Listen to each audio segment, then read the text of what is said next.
ECSI fans, you want to revolutionize your sports investing habits? Allow me to tell you about WagerWire. WagerWire is an app that helps you become a superior bettor by allowing you to sync all your sports books and track all your bets in one place. See your current action, your betting history, and stats. You could also sign up for sports books and collect bonus offers. Follow them at WagerWire on X, as it's the best account on the platform. Head to App Store or Play Store now and search WagerWire and download the app.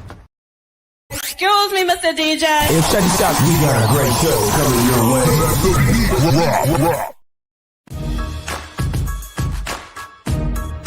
From the ECSI Sports Studios, it's the Midday Market Report with Jeff Dawson.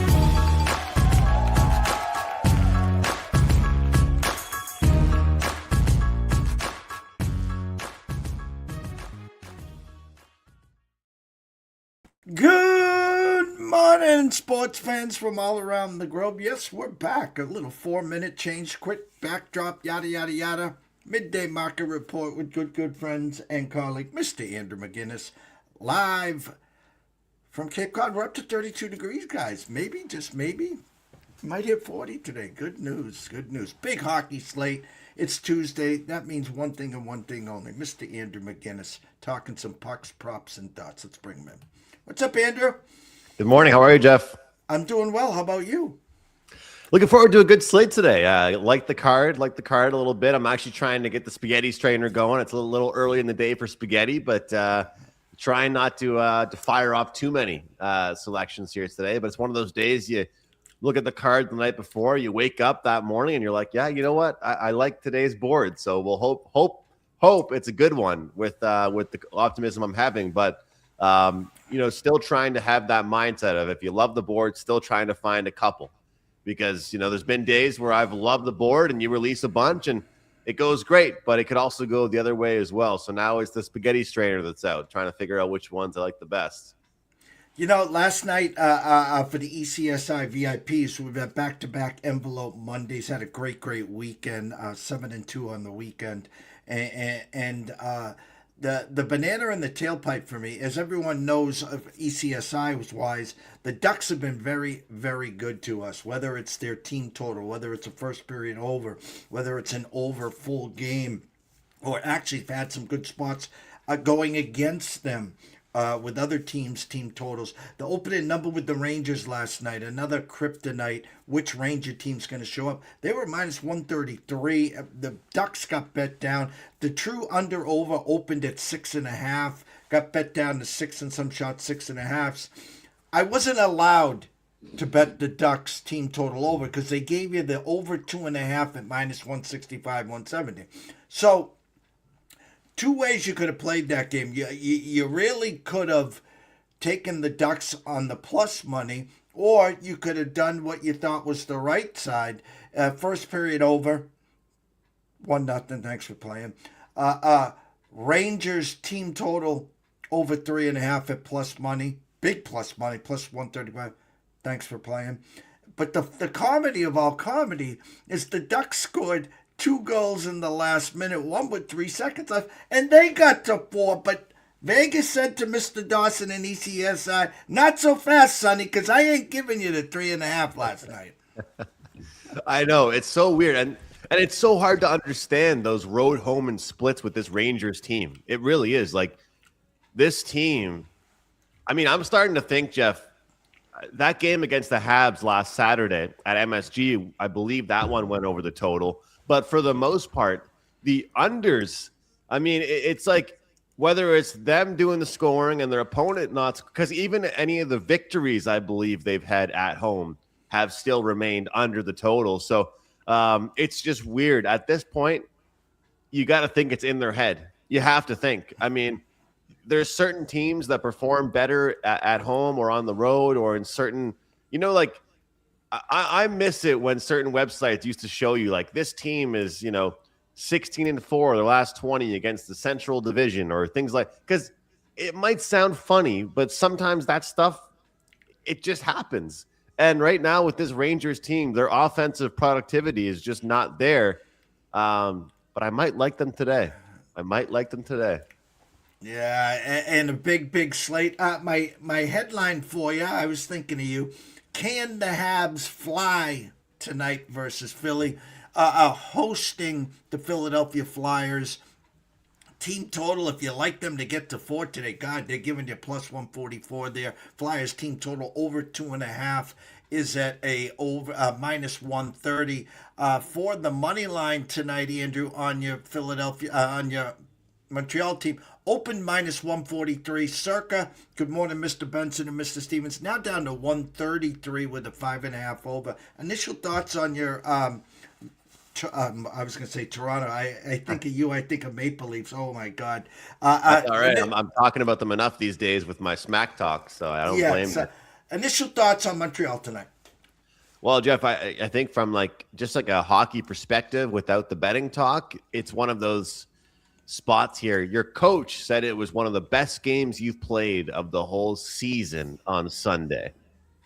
And you can follow that up in one of two ways, right? You know how that goes. You can follow that up with a great performance, or you can have a stinker, because that's been the biggest problem with the Montreal Canadiens these days. Is Martin St. Louis looks like the happiest coach in the league in one post-game press conference, and the next press conference he looks like he couldn't be more disappointed in his team after the press conference is over. So the consistency level has not really been there. They had a 3-0 lead against the Rangers on Saturday night. How great would that have been for a 2-0 weekend against the Rangers and the Oilers? And it was right there staring at them. I mean, 3-0 over the Rangers. They play against the Oilers, play really well. It was right there for you. But I have got an unpopular opinion that as long as it doesn't interfere with the locker room, and it doesn't look like it is so far, this current goaltender situation for Montreal, as obviously it's not a good long-term plan, but as of right now, they have not made any signs that they're sending Fowler down. This is everybody on their toes, and it's also awakened the team a little bit defensively. They played back-to-back good defensive games, even though the Rangers did come back on them. They still looked a little bit better. This Philadelphia team, they don't really produce very much offense, Jeff. I kind of lean towards the under here. But if I was to play anything to do with the Montreal Canadiens in this one, it would actually be the first period money line. And I'll tell you, this is one of the worst second period teams in the whole entire league. And I think a lot of that has to do with their youth, right? Like, you get a lead and you come off to a good start and you can't focus for that full 60 minutes for whatever reason. Like 5-on-5, goals for, and goals against, the Montreal Canadiens are one of literally the worst 3 teams in the second period in the whole league. So they're playing a lesser opponent. They just beat the Oilers. I believe this is their 3rd game in 4 nights. Jeff, they played, Thursday, Saturday, Sunday? Or no, this would be their 4th game in 6. So it's busy is what I'm trying to say here for them. But I do think the first period money line is the way to go, and potentially look towards the under. Before we get into your pucks, props, and thoughts and all that good stuff there, an overview of the landscape since our last show a week ago. We'll start in, I was going to say the AFC here. The brain's going a mile a minute here. In the East, Bruins being the Bruins, I don't know what to make of them now. A season that we initially had said is going to be a season of not making the playoffs, not being relevant, has turned the exact opposite. Stern, Marco's come in. He's played the kids. Geeky's been geeky.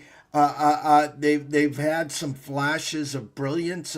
This team that we didn't expect to score preseason said almost the New Jersey trap style. Hey, we'll beat you 3-2. We don't have the guns to beat you 6-5. Well, that hasn't even been the same. I mean, this team goes on 3-4 game road trips, putting up 4, 5s, and 6. I can't get a beat on them. It's just so hard to understand where this offense is coming from. It really is. And I talk about this whenever we do our show together. But, Jeff, it's unbelievable to look at right now. You've got the Tampa Bay Lightning have 39 points. Where are they here? The Ottawa Senators have 34 points, and the Buffalo Sabres, well, that's the Buffalo Sabres. They've got 32 points. But look at the Atlantic Division right now. everybody's saying the sky is falling for the Maple Leafs, which you know as well as anybody. I'm loving everything going on with this Maple Leafs team, but they've got 33 points, right? So 33 points for them. Tampa Bay has 39. You got a Boston Bruins team with 38. Like, they only have 5 more points than the Maple Leafs, and Maple Leaf fans are acting like this is the worst year of their lives, right? There's only a handful of teams in the whole entire league with a record below 500. This is awesome. Like, I knew the league was going to be more competitive this year, but this is really enjoyable to see, and it's been really, really tight. When it comes to the Boston Bruins, I have to say they've been getting more production from other people that I didn't think were going to step up. That's the biggest story with them. Like Fraser Minton, Steves, some of these guys on the bottom 6. It's not just the pasta. It's not just Geeky anymore. It's not just the main guys, it's other guys stepping up, which has been really interesting. But I'm curious, Jeff, like, do you think after game 82 is all said and done, we're going to be saying this team was an over team or an under team? Maybe things change 2026. Maybe things will maybe the landscape of the NHL, and this would be a good topic as it progresses. Maybe there's always 2 seasons, but my point is maybe the initial part of the first half of the season was get to the Olympics, and then it's going to be real interesting to see how the teams perform. There's almost like a first half and a second half, how these teams perform after the Olympics. So maybe they're overachievers in the first half, Olympics, and then they don't start cooking with Crisco, as we like to say back here. But I think there'll be a lot of teams that you're going to put under that microscope and see this.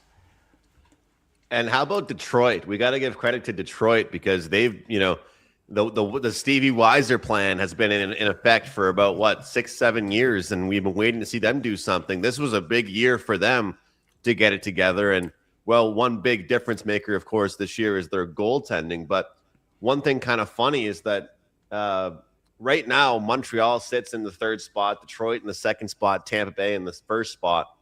And Tampa Bay has a plus 18 goal differential, Detroit -5, Montreal -8.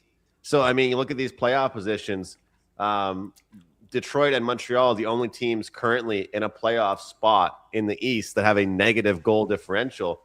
But if we scroll down and take a look at this Boston Bruins team, they have a +4 goal differential. So I've been really impressed with their goal scoring and their home ice play. Here's one for you, Jeff. 11-5 at home, 8-9 on the road. 2-0 in the shootouts as well. But it's a tough place to play in TD Garden, and these guys are playing very, very well there. And I don't think Morgan Geekie is making Team Canada. I think I watched an interview with him on Spit and Chicklets, and I think it was just pretty cool for him to even be in the conversation, right? I mean, imagine someone told him that at the start of the season, what he'd be saying to them. But I remember last year, Caulfield didn't make Team USA. Suzuki didn't make Team Canada for the Four Nations. Those 2 guys had 2 of the best forward runs in the whole entire league until the playoffs started. Is it going to benefit guys like Geekie and some of these bottom 6 guys because they're not going to be on the Olympic team? I'm very curious, some of these teams that are good teams that aren't going to have a million, or even look at the Russian players on some teams. Like, I feel like that's something to think about. The Russian superstars that aren't going to the Olympics, politics aside, it's going to be a factor. They're going to be rested. I think that, I would love to see how they would stack up because they're a great team. It's been a while since we've seen them play in the best on best, but be very interested to see, Jeff, what happens here with some of these teams that maybe don't have as many Olympians on their roster. Of course, we had the power surge here, so you can hear me and you can't see me. I can't see myself. So if I hit reset, we're going to lose the whole show here. So maybe that's a sign from above, Andrew, that we begin our spot with you for your today's pucks, props, and thoughts. Let's do it, Jeff. Well, you know what? As much as I talk smack about the Maple Leafs here, you got to think we're going to get a good effort out of them. You just have to think we're going to see something out of them. But this number opened up 6 minus 240 on the Maple Leafs. Money's come down, obviously, on that number. That wasn't going to stick, but we have seen a 5.5 at a lot of books. And I know you as well as I do, Jeff. We trust some books more than others. And we've got a handful of off-screen books that have a 6, a couple of them. Most books showing a 5.5. Chicago, Toronto, I like the over 5.5 here. Desperation for this Toronto team, I think, is going to mean goal scoring. They've been relying on their defense and their goaltending too much. Matthews is getting called out by every media member. Nylander has not played very well. I think Matthew Nyes has 3 goals in his last 10 games or 12 games. Not good enough. And here's an angle we all are very aware of. The first game after a key player gets injured. How does that team show up? Well, Chicago is without Connor Bedard tonight. We all know how that goes. I believe they will step up in his absence. He has not missed many games in his young career. I think over 5.5 is the play in that one. Talked about it earlier in the show, kind of teased it, but you've got Vancouver visiting the Rangers, and some might say it is kind of a weird price, but it is a second half of a back-to-back here for the New York Rangers. And, you know, overall, the landscape is pretty simple. You want to fade a team second half of back-to-back if they're coming off a win. But I'm actually more interested in betting on that team if they're coming off a loss, especially sort of an embarrassing loss. You know, we had Igor Shesterkin throwing his sticks around, throwing gloves around. He wasn't happy with how he played last night, and he also wasn't happy with his team's performance against the Anaheim Ducks. So they get a chance to play against Vancouver. Here's the deal as well. They just lost Quinn Hughes, their captain, their best player. They won their first game after that, 2-1.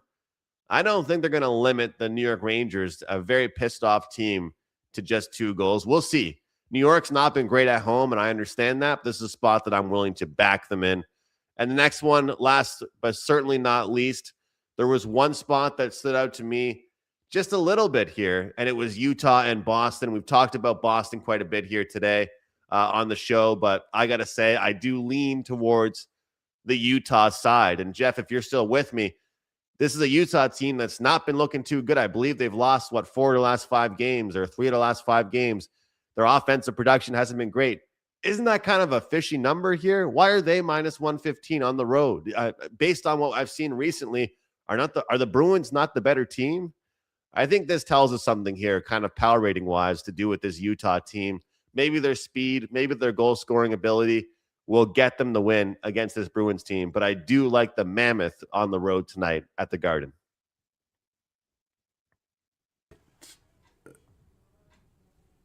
Am I still here? I got you. All right, we're flipping all around. Any props initially this morning that stick out to you? You know, again, like Austin Matthews has been shooting so much, Jeff, that I feel like it's worth it to play a shot prop on him. The guy can't score for whatever reason it is right now. I was taking a look at the 4+ shots market for him. Looking at some of the head-to-head stuff here, because I'm a huge head-to-head guy. Last handful of games, kind of the matchup here. If I can find it, where is it here? So Heineman, 4 straight games in his matchup, and he's got plus 150. He's got a point in 4 straight games against Detroit. What else do we have here? Jason Robertson's done very well in his matchup. We've seen Natchez do well in his matchup. But the only other one I wanted to mention was if you can stack Marchenko and Fantilli, those 2 players together, you get plus money. And that's what people have been doing a lot with the hockey props. Go on Daily Faceoff, go on Left Wing Lock, go on RotoWire, try and find some of these guys that play together. Take them both to get a point. Typically, when one guy gets a point, the other guy gets a point as well. You know, it's like in the NHL. If you like Suzuki to get a point, you like Caulfield to get a point probably as well.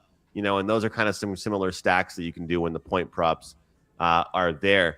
For some reason, Jeff, I'm not seeing a lot of my props popping up on some of the books that I use right now, but I'll try and get some out later on today. But those are a few that I like, and I'll tell you what, if Austin Matthews does not get 4 or more shots on goal tonight, I would be shocked. Well, the scroll has been going the whole time. Everyone knows to go follow you at McInnis Picks, at Wager Talk, WT.buzz /A&M. It's $5 Tuesday, but tell them everything what you have behind the paywall, sir. Yeah, we got one best bet team total today in the NHL. One play, one winner yesterday. But, we've got that 3-day deal that's still going on right now. And it's a 3-day hat trick special, we're calling it. 3 days of all hockey plays going for $49. So, one play is typically $25. A 5% play costs $35. And if anybody wants to jump in and get all my hockey plays that I release, you can get those for 3 days for just $49. So always a good time, Jeff. Go follow Andrew McInnis at McInnis Picks at Wager Talk, WT.buzz /A&M. And as always, make sure you're following him usually at noon, his time, 11 a.m. back east for puck time on Wager Talk TV. I want to thank everyone for showing up. Apologies for the power surge. I am here, believe it or not. Andrew is here as well. Behave yourselves and stay tuned. Thanks, Jeff.